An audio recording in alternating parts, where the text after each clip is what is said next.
Mes frères et sœurs bien-aimés, je vous dis un grand bonjour et ma joie de vous retrouver.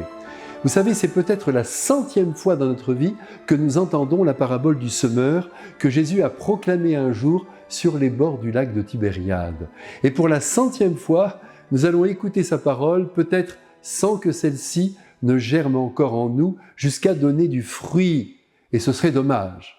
Aussi, nous allons bien nous installer sur le rivage du lac, c'est-à-dire dans notre salon face à notre poste de télévision ou devant notre ordinateur, alors que Jésus se tient debout, lui, à quelques mètres du rivage, dans une barque, de manière à être bien vu de tous. Vous êtes prêts ? Eh bien, nous l'écoutons. Et que nous dit-il ce matin ? Eh bien, il nous dit qu'il est venu du ciel, semer dans les cœurs la sagesse divine. Pas moins que ça. Et cette sagesse, elle se trouve dans ses enseignements, ça c'est certain, autrement dit, cachée dans les mots qu'il prononce, mais aussi, attention, attention, elle se trouve dans son regard sur les êtres, dans les jugements qu'il porte, comme dans les actes qu'il pose. Seulement voilà, cette sagesse qu'il nous livre, et qui est magnifique, elle nous est donnée à l'état de graine et non à l'état de fleur ou de fruit. Il nous revient donc de voir et d'entendre cette sagesse qui jaillit de l'être du Christ, mais ensuite de la mettre en pratique. La seule écoute ne suffit pas, et c'est ce que Jésus s'évertue à nous faire comprendre aujourd'hui. Il y a, dit-il, plusieurs cas de figure. Il y a ceux qui écoutent de loin ma parole, dit-il, qui ne la laissent pas retentir en eux, qui ne la réfléchissent pas. Alors cette parole, elle tombe alors en bord de vie, en bord de chemin, et comme il n'y a pas assez de terre, le diable vole la semence et la vie continue, comme si je n'avais jamais parlé, dit le Christ, comme si ma venue sur terre n'avait servi à rien. J'ai parlé, on a fait semblant d'écouter et c'est terminé. Il faut reconnaître que parfois nous appartenons à ce groupe d'hommes. Nous écoutons l'évangile d'une oreille distraite, même à la messe. Et puis, il y a, dit le Christ, ceux qui se laissent enlisés par les affaires du monde. Ils sont complètement pris par la matière, par les informations.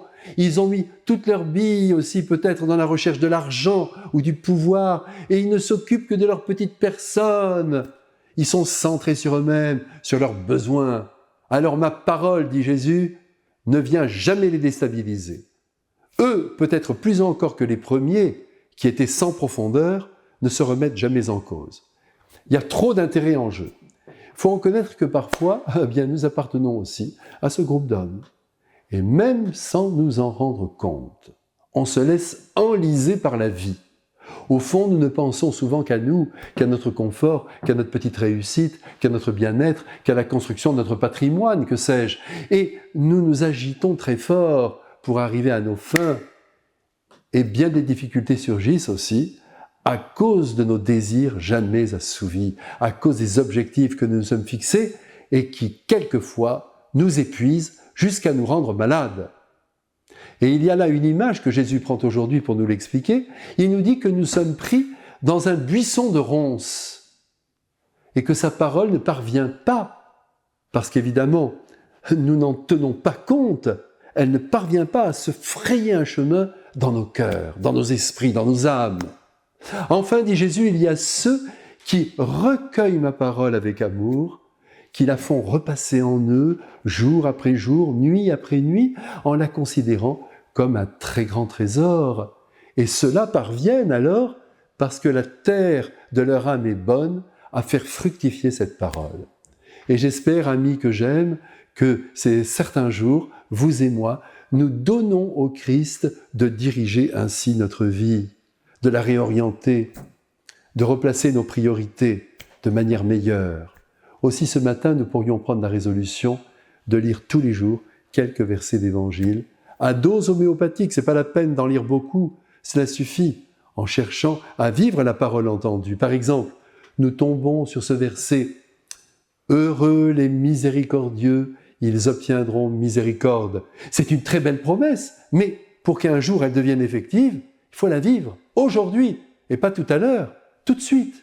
Alors, qu'allons-nous faire de cette parole ? Que le Maître de la miséricorde, nous donne envie de la vivre, et ainsi il nous bénira. et je le fais maintenant volontiers de sa part. Amen.